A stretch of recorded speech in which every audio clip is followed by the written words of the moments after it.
Pasyalang Malaparaiso ang ganda pero may nakakabusog na food trip at panalong activities. Alamin yan kung saan sa biyahe ni Drew. Sino ba namang aayaw sa mga sorpresa? Yung tipong gugulatin ka na,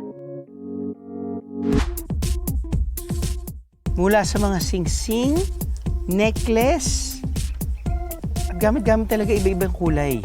So that's very, very creative. Wow! Gusto maging cowboy for a day? Game! Howdy, partner!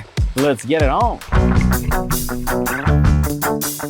Ito iba rin dahil, alam mo, nasa ilog ka.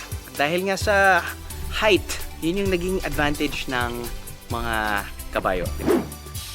Alam niyo ba, Bieros, ang isang itlog ng ostrich katumbas ng 24 pieces na itlog ng manok? At sa sobrang tibay nito, kaya rin daw akong buhatin. What? Konti lang naman kinain ko, no? Pero...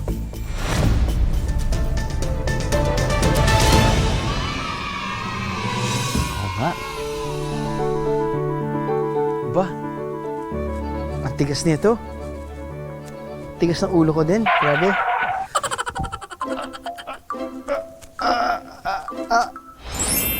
Approve.